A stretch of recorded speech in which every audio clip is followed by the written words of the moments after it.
Next हम देखेंगे इसके अंदर जो फ्योल्स ने प्रिंसिपल दिया है 12 number, stability of a tenure of a personal का मतलब होता है एम्प्लॉयज़, जो भी एम्प्लॉयज़ हमारे यहाँ काम करते हैं उसको पर्सनल कहा जाता है। इस प्रिंसिपल के according to this principle management must provide the feeling of a job security among the employees, because with the feeling of a insecurity for the job the employees can not contribute their maximum. Frequent turnover of employees is a bad for organization, and such decision must be taken when they are almost unavoidable. Not only turnover but frequent transfer or a rotation should also be avoided, because it takes some time to a person to learn and get settled on a job, and by the time he gets settled and receive transfer order, then it will be a wastage of resources and employees will not be able to contribute the his best of organization. इसका मतलब ये रहता है कि employ को, जो भी employees रहते हैं, ठीक है ना, उनको जॉब सिक्योरिटी होनी चाहिए, उनको ऐसा एनवायरनमेंट मिलना चाहिए कि आपका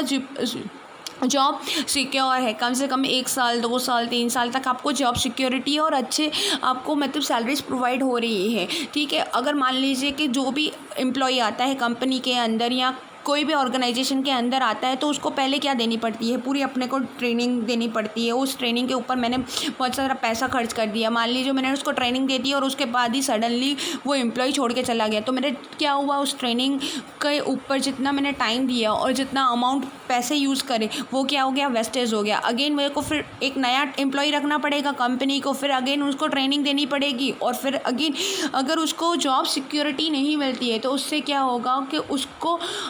इनसिक्योरिटीज़ के उसमें वो क्या करेगा, जॉब छोड़कर चला जाएगा। इससे क्या होता है कि ये अपनी कंपनी के लिए बैड पॉइंट है। कंटिन्यूसली फ्रिक्वेंटली अगर एम्प्लॉयज़ का टर्नओवर होता है, एम्प्लॉयज़ का क्या हो रहा है, टर्नओवर हो रहा है, तो टर्नओवर का मतलब कि एम्प्लॉयज़ टर्नओवर क्या हो रहा है, मतलब एम्प्लॉय बार बार कंपनी के इसमें से जॉब छोड़कर जा रहे हैं, तो उससे कंपनी को ही मेन नुकसान होता है, ओके। और उसके अलावा इसके अंदर आपको और भी क्या करना है, सिर्फ टर्नओवर फ्रिक्वेंटली नहीं रोकना है, अवॉइडेंस नहीं करना है, बट कंपनी के अंदर एम्प्लॉयज़ के ट्रांसफ़र्स भी रोकने हैं। क्या करना है, अपने को इसके ट्रांसफ़र भी रोकने हैं। अगर मैं एक जगह से दूसरी जगह फ्रिक्वेंटली क्या कर रही हूँ, मैनेजर को चेंज कर रही हूँ कि नहीं आप अभी इधर काम नहीं करोगे, 2 महीने आपको इधर काम करना है, फिर दूसरी मेरी जो ऑफिस है, जो ब्रांच है, उसके अंदर आपको 2 महीने जाकर काम करना है, तो उसको काम समझने में ही एटलीस्ट 1 मंथ लग जाता है, और एम्प्लॉयज़ से जो मैनेजर है उसको कम्युनिकेट करना और ये करने में ही उनको मेनली क्या हो जाता है, काम करने में हो जाता है। तो उससे क्या होगा कि उसका जो इफ़ेक्टिवली जो काम है, जो मैक्सिमम उसकी कैपेबिलिटीज़ है, वो उसको वो नहीं पुट कर पाता है, दैट मीन्स उसका पॉजिटिव इफ़ेक्ट नहीं आता है। अगर हम इसका करते हैं, इस प्रिंसिपल का अपने अंदर लेते हैं, तो इसका मेन क्या आएगा, improve efficiency level of employees की जो एफिशिएंसी है, मतलब कार्य करने की जो क्षमता है, वो बहुत ही लेवल तक इम्प्रूवेबल हो जाती है, और उसका बेनिफिट किसको मिलता है, कंपनी को मिलता है। और वो अगर लंबे समय तक एस्टेब्लिशमेंट रहता है, तो वो बेनिफिट किसको मिलता है, हमेशा कंपनी को मिलता है। और उसके अलावा टाइम और रिसोर्सेज का मतलब आपको पहले से ही पता है, रिसोर्सेज सिर्फ वो नहीं होता है पैसा, मनी, उसके अलावा जो भी उसका वर्क का काम किया है एम्प्लॉय भी हमारा एक रिसोर्सेज होता है, उसका वेस्टेज नहीं होता है। अगर वॉलंटियर होता है तो इसमें क्या होगा, इसमें पूरा वेस्टेज जाएगा। और इसके अलावा इसमें क्या होगा कि डिससेटिस्फैक्शन एम्प्लॉयज़, और एक एम्प्लॉय अगर जॉब छोड़ के जाता है, फिर अगेन दूसरा एम्प्लॉय भी छोड़ के जाता है, तो कंपनी का नाम ख़राब हो जाता है कि कंपनी के एनवायरनमेंट में ही कोई प्रॉब्लम होगी या उसके टॉप मैनेजमेंट में ही प्रॉब्लम होगी, तभी एम्प्लॉय इतना छोड़ के जाता है फ्रिक्वेंटली। इसलिए कोई भी एम्प्लॉय को नहीं छोड़ के जाना चाहिए। नेक्स्ट जो है 13 जो आपका प्रिंसिपल है, इनिशिएटिव का मतलब होता है चांस मतलब कंपनी के अंदर जो भी एम्प्लॉयज़ वर्क करते हैं, जो भी काम करते हैं, उनको मोस्टली क्या होना चाहिए, एक चांस देना चाहिए कि अपने खुद के नए आइडियाज़ आप पुट करो, और उसके बाद में उन आइडियाज़ को अच्छे से मेन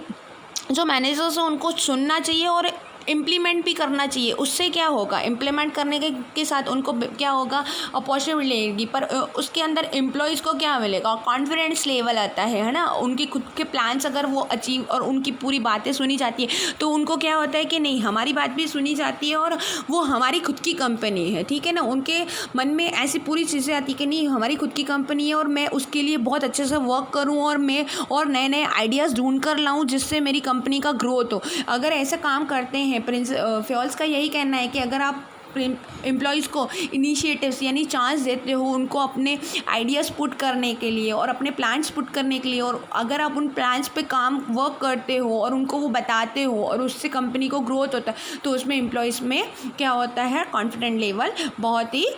हाई अप हो जाता है, ठीक है। इसका अगर अपन करते हैं तो इसमें क्या होगा, आप देखें